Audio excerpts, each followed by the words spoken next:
What you need to know about how money is made.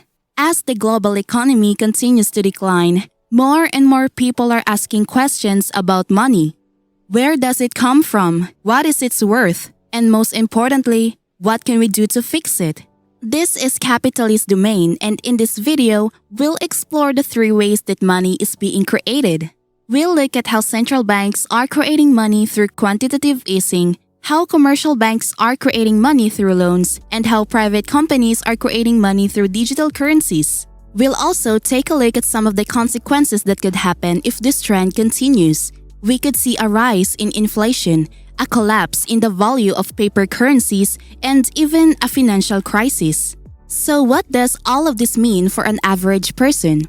It's important to understand how money is being created because it will have a direct impact in your life. If we don't take action to fix the system, we could see our standard of living decline sharply in the future. We'll start off with the physical money that we use every day. It is only a small fraction of the money that exists in the economy. Most of the money is created by private banks, not by the government. When you go to an ATM and withdraw cash, the bank needs to make sure that it has enough cash on hand to meet customer demand. The bank makes a profit from printing this physical money, which is then added to the government's tax revenue. However, politicians cannot be trusted to create money responsibly, so the government does not print most of the money in circulation. If it did, there would be a temptation to print too much money, causing inflation and devaluing the currency. With the invention of gold in the past, people had something they could use as currency, and governments began to take responsibility for managing this new form. It became clear that while money is always elastic in some way, like prices or wages, its worth can change based on how much there has been over time. With less supply comes higher value. However, the decision by then US President Richard Nixon in 1971 to no longer convert dollars into gold at a fixed rate changed the world as we know it. This act led all other currencies towards being backed mainly through reserve status for US dollars, which caused an elastic measuring stick effect on money creation ever since, even if politicians can't directly influence what gets printed or minted. Next, we'll talk about private banks and debt-based money. In most industrialized economies, the private banking sector is responsible for the creation of a significant amount of money in circulation today. Banks generate around 97% of the world's total money supply in digital form, resulting in the privatization of the vast majority of the world's money supply. After a series of early bank runs, banks were successful in convincing politicians to create digital money. A bank run happens when a lot of people at the same time take their money out of the same bank because they think it will go bankrupt. In 1704, the English Parliament passed a law that allowed banks to make money created out of debt. This idea has been used as an outsourcing method for digital cash since then, with governments everywhere turning over their creation duties on this matter. In a world where money is borrowed and loaned, banks are able to create or destroy debt. They do so by renting out an asset, in this case, debit notes that grows interest which can be used as currency in circulation throughout the society. Debt is money, but from a different point of view to the lender. To borrowers, it's both an asset and liability. They are, after all, one and the same. The important thing here isn't just understanding how banks create new cash. Instead, we need to look at what fuels their economy. Promises between lenders who can print or destroy debt, as well as borrowers with differing perspectives on these loans. To put it simply, the bank is essentially creating new money which they charge interest on. And this process happens because it's not somebody else's savings, but rather government-backed cash that you can spend at will. On the other hand, the mortgage market is a vast tool for creating digital debt. This is because banks have decided that it's the safest yet most profitable form of lending. And if you can't repay your loan, they'll simply take away what was yours in the first place, your house. With interest rates so high these days, just getting into home ownership has become nearly impossible without taking on some hefty debts along with it. The economy is like a big pool of water. When you put money in, it grows and expands with return investments that create new opportunities for growth. But when people take on too much debt or cannot afford to keep up because they're spending more than earning, things start going downhill from there.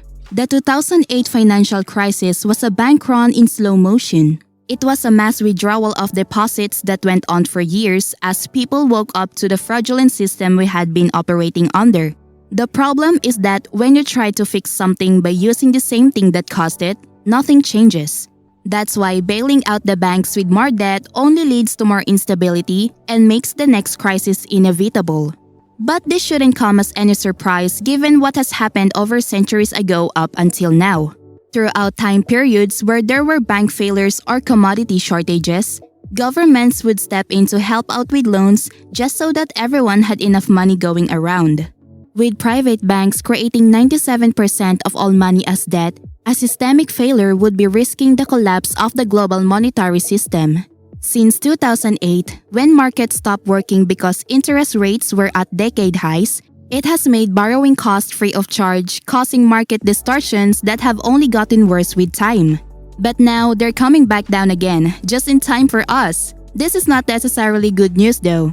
It could cause more long-term pain than any gain no one can ever realize if we don't learn our lesson from the past. The Federal Reserve is a central bank that can print money digitally. They do this by buying treasury bills or bonds from government entities who guarantee them with an asset, like our children's future tax payments. This increases the amount of funds available in circulation, which means more purchasing power for everybody. But there are strings attached as the government now has more control over the economy. Furthermore, the Fed can also raise or lower interest rates, which in turn affects how much banks charge for loans. When rates are lowered, it becomes cheaper to borrow money and encourages more spending.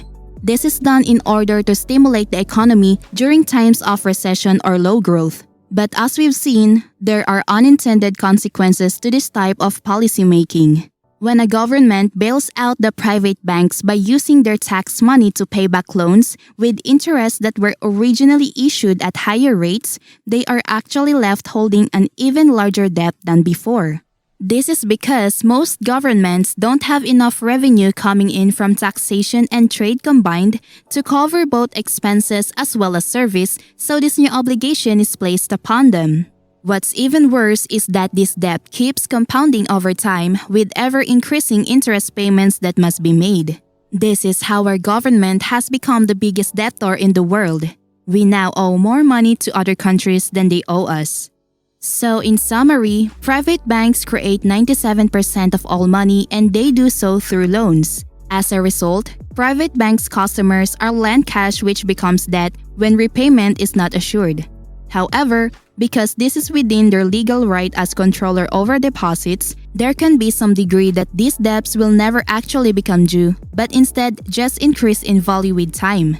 We are now at a point where our government is so indebted that it can no longer bail out the private banks without risking complete economic collapse. This is why it's so important to understand how money is created and how it affects the economy. Only then we can make informed decisions about our financial future. Finally, we will get into the most intense and incredible explanation of how money is created. Quantitative easing or QE was formed to help during times where the economy needs an extra boost, like in 2008. The Japanese central bank came up with this idea and it has been popularized by our own Federal Reserve here across the United States. What exactly is QE? By definition, it's when the central bank creates money out of thin air and uses it to buy assets like government bonds. This increases the supply of money in circulation and lowers interest rates. The idea behind QE is that it will spur economic activity and inflation by making it cheaper to borrow money. But as we've seen, there are serious consequences to this type of policy making. For one, it leads more debt and higher taxes. It also benefits the wealthy more than the average person because they're the ones who tend to own stocks and other assets that go up in value when there's more money in circulation. The problem with printing money is that it ends up in all sorts of places, pushing up prices for everyone who owns stocks or housing. The rich get richer, while the poor stay exactly where they are, unable to afford what their counterparts across town can buy. This is because there's no growth outside this tiny elite group which has been fortunate enough not only be born into great wealth but also maintain its position over time through savvy investment strategies.